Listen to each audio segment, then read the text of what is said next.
भारत का वो कौन सा राज्य है जहां पोलो खेल की शुरुआत हुई थी, जिस राज्य में नेताजी की आजाद हिंद फौज ने पहली बार तिरंगा लहराया था, जिस राज्य ने सेकेंड वर्ल्ड वॉर में अपनी बड़ी भूमिका निभाई थी। ये वो राज्य है जो चारों तरफ से पर्वतों और वादियों से घिरा हुआ है, जहां दुनिया का एकमात्र तैरने वाला नेशनल पार्क मौजूद है। हम बात कर रहे हैं the jewel of the India, Manipur की।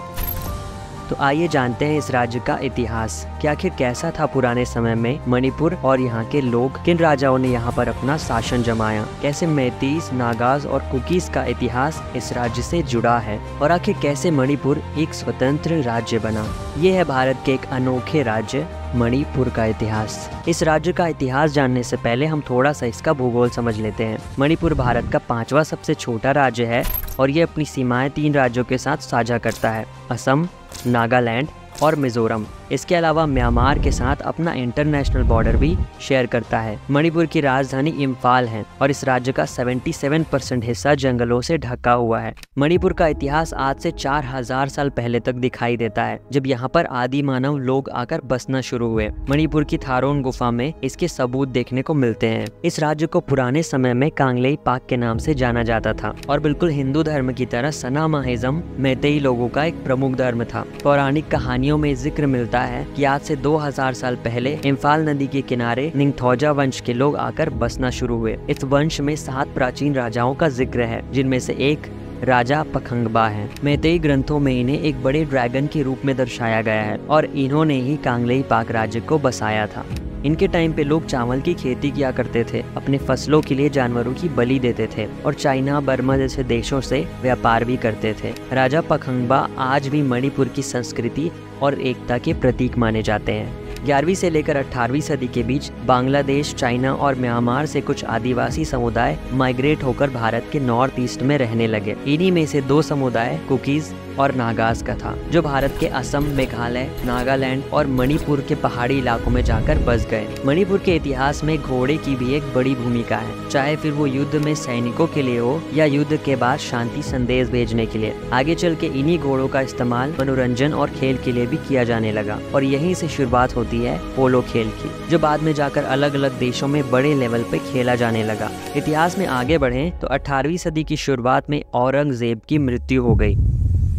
एक तरफ इस खबर से देश में राजनीतिक हड़कंप मच गया था, तो वहीं दूसरी तरफ मणिपुर के इतिहास में एक नए अध्याय की शुरुआत हुई। कांगलेई पाक के नए महाराजा बने पम्हैबा, जिन्हें लोग गरीब नवाज के नाम से भी जानते हैं, जिसका मतलब है गरीबों का रक्षक। इन्होंने पुराने सना माहिज्म धर्म को छोड़कर हिंदू धर्म अपना लिया, हिंदू रीति रिवाज, कपड़े और ग्रंथों को पूरे राज्य में लागू करवाया और यही वो समय था जब इन्होंने कांगलेई पाक का भी नाम बदलकर मणिपुर रखा। बाद में इनके डिसेंडेंट ने मणिपुर की फेमस गोविंदा जी मंदिर का भी निर्माण कराया। इसके अलावा पम्हैबा ने बर्मा, कछार और त्रिपुरा में 3 बड़े आक्रमण किए और वहां के राज्य को जीत लिया। लेकिन आगे चल के बर्मा के राजा ने भी मणिपुर की राजधानी पर एक बड़ा आक्रमण किया, जिसमें मणिपुर के राजा जय सिंह को राज्य छोड़ के भागना पड़ा। हजारों मणिपुरी लोग मारे गए और लाखों लोगों को अपना राज्य छोड़ना पड़ा। बाद में असम की मदद से राजा जय सिंह ने मणिपुर को वापस जीत लिया। इस राज्य के आधुनिक इतिहास की ओर बढ़ते हैं। अंग्रेजों के दमन के खिलाफ क्रांति की अनेकों चिंगारियां मणिपुर से निकली, जिनमें से एक एंग्लो मणिपुर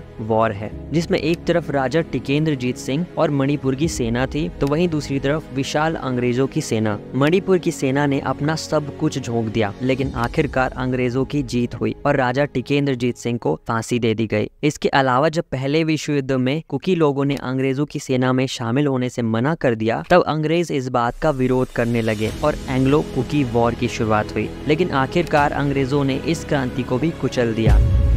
26 जनवरी 1915 को मणिपुर में एक ऐसी बच्ची का जन्म हुआ जो अपने साथ संघर्ष की कहानी लेकर आई थी, रानी गैदिनलिउ, जिन्होंने सिर्फ 13 साल की उम्र में हेरका आंदोलन में हिस्सा लिया और बाद में इस आंदोलन को अपने दम पर लीड किया। ये आंदोलन नागा समुदाय की धार्मिक और सांस्कृतिक पहचान को वापस लाने के लिए था। सिर्फ 16 साल की उम्र में इन्हें जेल में डाल दिया गया और अगले 15 सालों तक इन्होंने अपना जीवन जेल में बिताया। आखिरकार देश की आजादी के साथ इनको भी आजाद कर दिया गया। इनके इसी साहस इतिहास को देखते हुए जवाहरलाल नेहरू जी ने इनको पद्म भूषण से नवाजा, रानी की उपाधि दी और इनको डॉटर ऑफ द हिल्स का भी दर्जा दिया। 1947 में मणिपुर एक यूनियन टेरिटरी का हिस्सा बन गया और 21 जनवरी 1972 में जाकर मणिपुर भारत का एक स्वतंत्र राज्य बना, जिसके पहले मुख्यमंत्री मोहम्मद अलीमुद्दीन जी बने और वर्तमान में इसके मुख्यमंत्री है एन बीरेन सिंह जी। तो ये था मणिपुर का इतिहास। मैं आपसे मिलूंगा अगले वीडियो में ऐसे ही किसी राज्य के इतिहास के साथ। तब तक के लिए